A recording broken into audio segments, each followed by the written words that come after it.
Alright, so I want to do a video about Dragon Ball Super Broly. I went and saw it yesterday. I didn't want to make the review right away because I kind of wanted to gather my thoughts on it. And I have some cons and some pros. There were some things that I liked a lot, and there's some things that I didn't like. And, you know, it's my opinion. I'm not taking anything away from anybody else. I'm just giving my 2 cents on it. I'm a really big Dragon Ball fan. I've been watching it well before it even became popular in America. Like, I used to get up at like 6 in the morning when I found the show. And I don't remember how I found it. I stumbled on it. It was on a Sunday. It was on at like 9 a.m., right? And it was the Saiyan saga. And I just remember being so captured by it. And then I found it the next year where they were doing the Namek saga, and I got up at 6:30 in the morning on Saturdays on school nights to watch that. And, you know, then it went to Cartoon Network, and we didn't see any of it for a long time. So I got into fan subbing, and I ended up watching the whole series that way. So I am more into the Japanese version because of that. I'm not having the dub argument. I wish I could have seen it subtitled, to be honest, but I'm just glad that we got to see it 1 month after it came out in Japan. I thought that was really cool. That's a first. I successfully avoided all spoilers. Didn't even search the word Dragon Ball pretty much since the movie came out in Japan. And I waited and I waited. And I finally got to see it. And I'll start with the negatives first.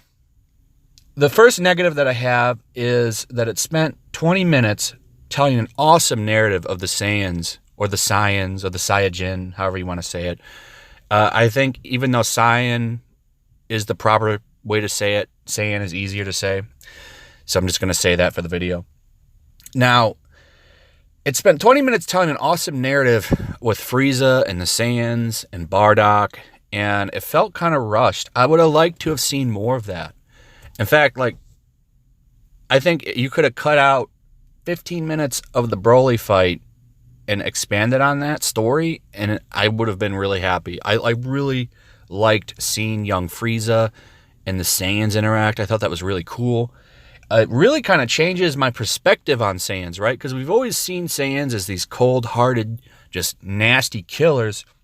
And then we see this, and it's like Saiyans waving to each other, and like, hey, Bardock, you know, and we got to see Bardock being like a loving husband and father, which was really cool and interesting. We got to see that he was disappointed in his son, but yet still like cared for him. I thought that was really interesting and really kind of nice. I would have liked to have seen more of that, because originally I was kind of down on Bardock because I really liked the original Bardock movie, TV special or whatever. It's one of my favorite pieces of Dragon Ball ever. I think that's a really cool 45-minute story. So it's not the biggest deal, but I really would have liked to have seen more of that. And a little bit with the music. Now, I don't know if this was an artistic choice, because when they were fighting, when we switch to the fight, which doesn't take long, it's pretty much as soon as they find Broly and Paragus, and we're off to the races pretty much.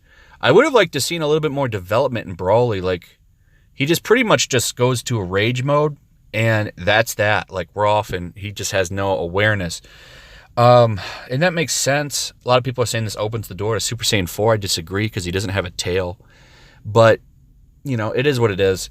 The action, though, was amazing. Really well choreographed. I love that they fought in that ice area. That's kind of the first time that we've seen that. And if there's one thing that I've seen with Toriyama interviews, is he always says, you know, he likes to change it up, put different locations for big battles. So it was nice to see like that. I don't think they've, other than the second Dragon Ball Z movie when they fought Dr. Wheeler, whatever his name was, that they fought in a frozen area. So that was pretty cool to see. Some of the fighting was really cool. There was a lot of like Easter eggs to, you know, previous things in the shows, especially like, and there was even like, I don't know how many people caught this. I saw that Geekdom 101 did, was when Broly was throwing Goku back and forth into the ground. That totally was a Puny God Avengers reference. I don't know how many people caught that, because, you know, Goku was in his God form and he was smashing down. He was hulking over him. That was totally a nod to Avengers, the first Avengers movie, which I thought was really funny. Yeah, so all in all, I wouldn't say it's definitely I think the best Dragon Ball Z movie ever is the 9th one with Bojack, but this was definitely up there.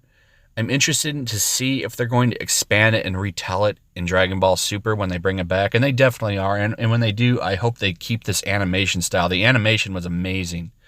A lot of cool moments in this. We got to see, Goku embrace his Saiyan side for sure, like at the end of the movie. So spoilers, I'm going to go into spoilers and stuff. And that's your final warning. At the end of the movie, he says, after Broly's been beaten, he's like, you call me Kakarot, right? Almost like a welcoming, like accepting thing, like, hey, you're one of us. I like that. I just would have liked to have seen a little bit more character development with Broly. I think that would have really kind of hit the spot. But I think if the show starts back up, and it will, he's going to be a recurring character. He's going to become a part of the cast in some way, which would be pretty cool to see. I'm sure he's going to show up in Totaro's manga. So I'll be watching out for that. But all in all, I did like it a lot. A lot of fan service. You got to see the two forms from messing up the fusion with Goku and Vegeta. That was really cool to see. What was it? The Gogeta fight. One thing that like they were breaking reality, right? So is it because they're stronger in that form now than they were when they were Vegito? Or is Fusion Dance stronger than Potara? I don't know if we're ever going to get an answer to that, but I think that that's an interesting question that should be answered. But the music, I don't know. I think I rambled off because this is more of a rant off cue.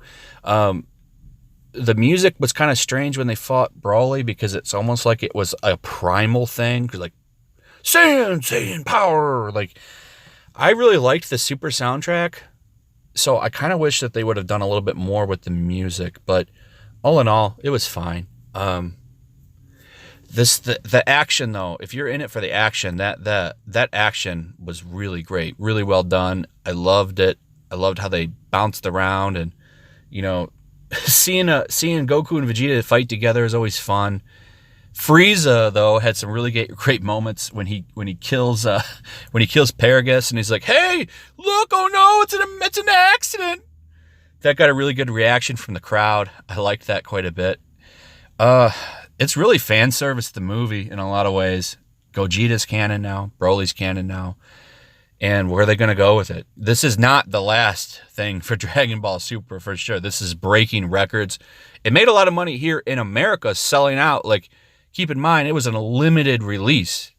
This didn't get tons of theaters, right? My theater was sold out.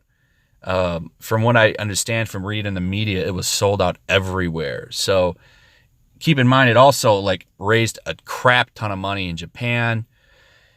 This was the test, how is the movie going to do? And that would be the basis of what they're going to do with the show. So the show's coming back now. When that's going to happen, I don't know. But it's going to happen. So I'm glad that's coming back. I really miss looking forward to new episodes every week. Or maybe they're going to just keep doing movies. I don't know which would be more profitable, right? But there was a lot of questions with Frieza. I'm glad he didn't die as well. I love Frieza. Frieza's one of my favorite characters, one of my favorite villains, for sure. This is unfortunately the last time Chris Aries is going to voice Frieza, by the way, because he's so sick.